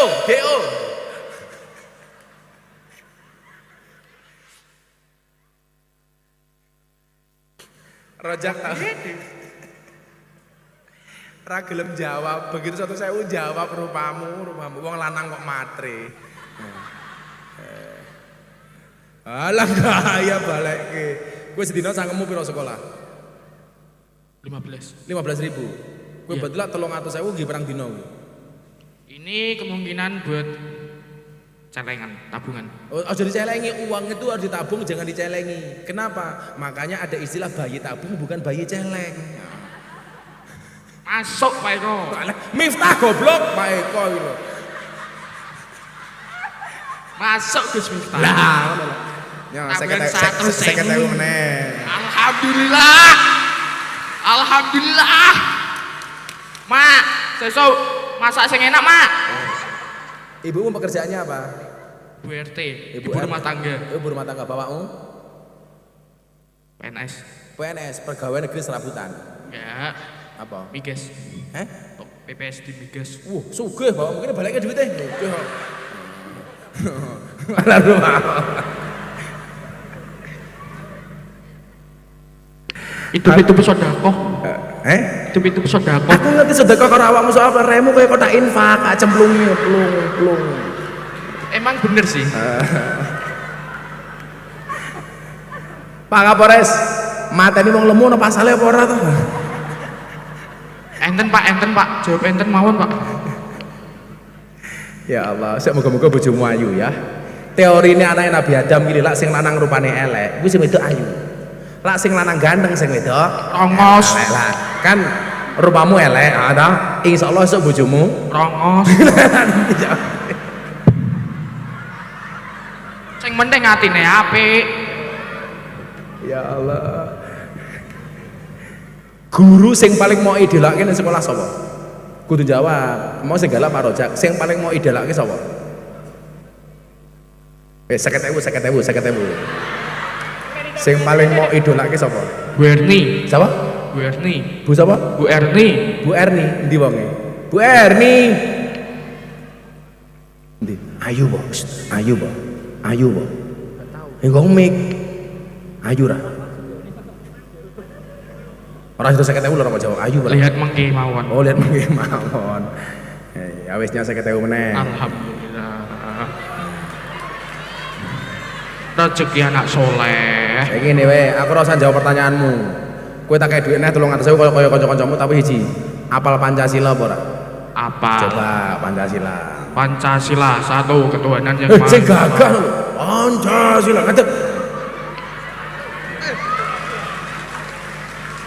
Pancasila. Bob iki kok rupane koyo ngene ngopo iki? Teyeng. Bus, bekas teyeng. Oh, bekas uyo. Betul, sabuke teyengan. Sabumu tayangan. Yesui. Lah ngapa kok tayangan? Kena udan, Gus. Kuwi ngisore tayangan apa ora? Ya Allah, ya Allah. Ayo Pancasila. Pancasila. Sik, diterok sak meneh mbano kok gak susu. Halo. Ya, maju dikit. Jukit, maju dikit. Ya Allah, sawah weteng kabeh ya Allah. Lemak, Gus. Oh, lemak. Pancasila. Kamu ingat nanti dulu toh. Ada teori yang mengatakan 100 kg di bumi itu sama dengan 30 kg di Mars. Itu artinya kamu tidak gemuk, hanya salah planet ya. Jadi gue sekolahnya Mars wae ya Li ya. Ya wes. Ampun. Wes kan. Udah kamu duduk. Boten mempan, Gus, boten mempan. Coba baca surat An-Nas. Kamu berbicara soal cemas toh? Surat An-Nas. Bismillahirrahmanirrahim. Bismillahirrahmanirrahim. Ya, terus. Qul a'udzu birabbin nas, malikin nas, ilahin nas, min syarril waswasil khannas, alladzi yuwaswisu fi sudurin nas. Alladzi yuwaswisu fi sudurin ulangi nas. alon-alon Alladzi yuwaswisu fi sudurin nas minal jinnati wan nas. Shadaqallahul adzim.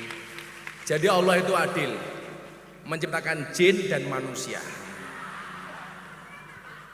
Jin. Allah itu adil, menciptakan surga dan neraka. Kamu tahu, alladzi yuwaswisu fi sudurin nas. Jadi yang ngwis-ngwis membuat cemas dadanya manusia. Minal jinnati wan nas, dari golongan jin dan jun. Berarti apa? Kecemasan itu salah satunya apa? Berangkat dari bisikan-bisikan setan, jin, atau bisikan dari manusia. Makanya hari ini banyak orang itu cemas gara-gara apa? Provokasi orang-orang di sekitarnya.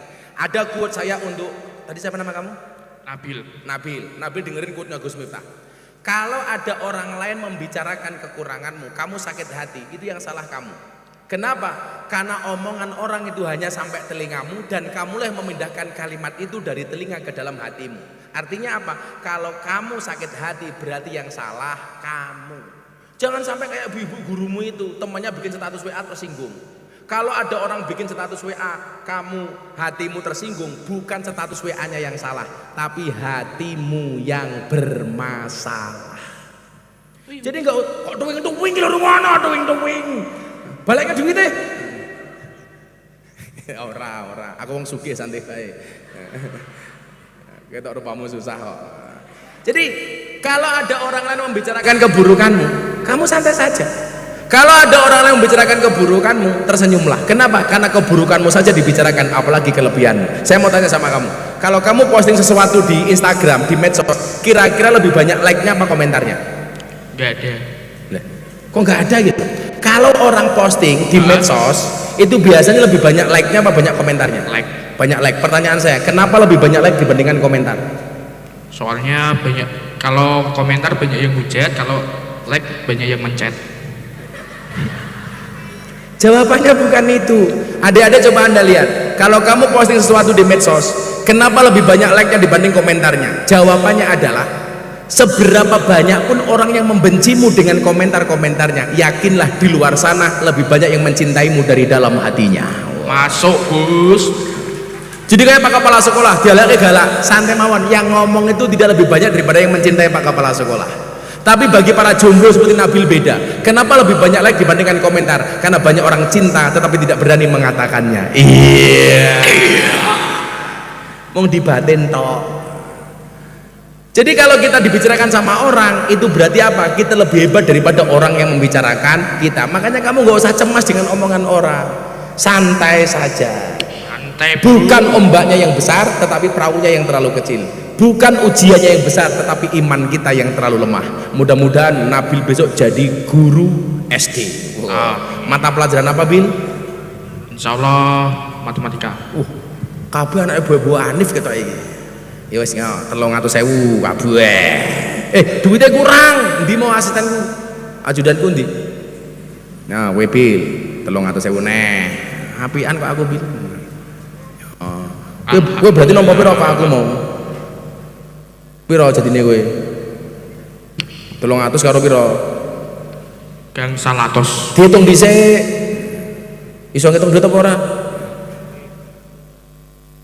5 apa ndelok? Oh, aja dipendut. Kurang. Mbak Mas sapa iki mau jenenge? Firza.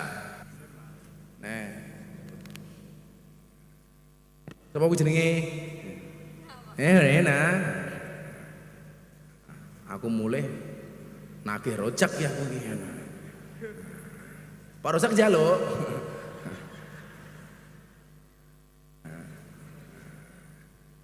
Mbaknya minta, cie. Santai Mbak, cewek itu hatinya seperti rekening bank. Artinya apa? Enggak mungkin berbunga kalau enggak ada saldonya. Iya. Enggak ada istilah cewek matre, yang ada cowok kere tak kandani. Betul? Ingat bapak-bapak guru, di balik wajah istri yang glowing ada suami yang golong komeng. Mbak-mbak saya mau tanya, kalau Anda pilih suami pilih yang mana? Yang good rekening apa good looking? Iya, rungokno. Dadi rupamu elek ra apa-apa, sing penting rekeningmu apik tak kandhane. Kayak jawab Gus. Kayak jawab. Mboten saged. Ya semoga-moga sok bojomu ayu ya. Ning sikile siji. Pak Dengklang. Dengklang. Ya, kaos siji, kae mbake kae. Dibuka, Nduk, dibuka. Buka. Iki sedeng apa ora kok sing Mboten cekap, Gus. Arep mau kayak sapa? Kayak gurumu ben cekap kayak sapa? Orang yang pinggir jalan kayak becak gitu. Oh ya wes, dibuka. Ngopo ora mau kayak Pak Rozak? Oh mboten. Pak Rozak wis sugih. Dada. Kayak mergo seneng karo kowe tak kandhani. Metu mudhun nang panggung langsung di DO kowe. Mergo mangga Pak Rozak galak. Oh kontraktir. Lho mosok Rozak njeluk awakmu. Oh fitnah kowe. Pak Kepala Sekolah, iki suwe-suwe ngelama Pak Kepala Sekolah. Saya rekomendasi tolong carikan pacar. Jangan pacaran dulu, betul. Tapi karirnya dulu. Oh, karirnya dulu. Ya kena dibuka. Lah kaos lho ketok cuwilik lho. Lah wong lemu nih kaya ngene kok. Iki lak tangane tok, Gus.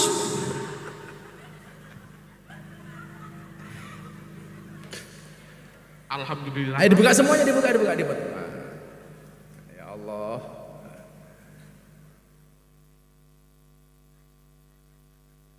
Berdiri. Alhamdulillah, seneng aku ning semen cepu, ana wong lucu-lucu. Ini salah satu kajian yang tidak akan saya lupakan. Ketemu wong lemu manuke cilik. Ana ki wis foto kan.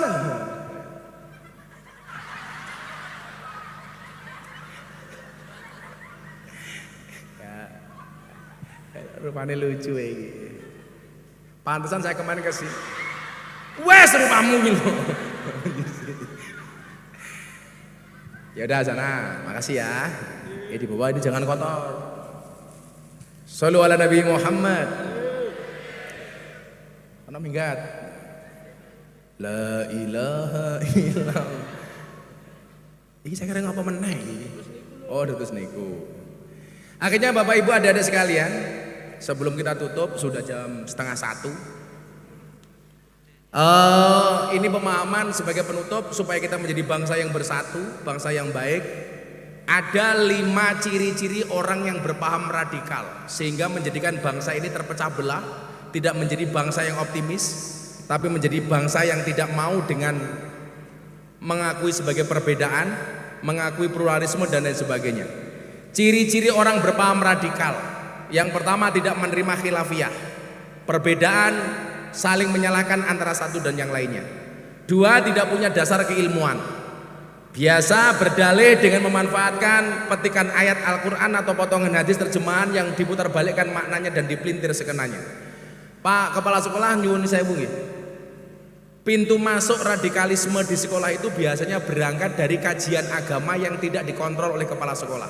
Apa lah kajian sekolahnya jenenge apa? Rohis. Saya banyak mendapati sekolah-sekolah di kota-kota itu masuknya radikalisme dari rohis, tidak punya dasar keilmuan. Kemudian yang ketiga, eksklusif dalam berkelompok dan cenderung merasa kelompoknya saja yang berada di jalan yang lurus dan merasa paling benar, sehingga orang yang tidak sekelompok dengan dia dikatakan salah. Yang keempat yang paling kelihatan adalah anti Pancasila, tidak mengakui Pancasila sebagai ideologi negara. Kelompok Islam radikal biasanya akan menentang ideologi Pancasila karena dianggap salah dan tidak menerapkan syariat Islam. Kemudian yang kelima adalah memusuhi orang yang beda agama. Ingat, orang beda agama itu partner untuk kebaikan. Artinya apa? Apapun agamamu, jadilah orang baik. Insya Allah Indonesia akan dibaikkan oleh Allah Subhanahu wa Ta'ala. Amin Allahumma amin.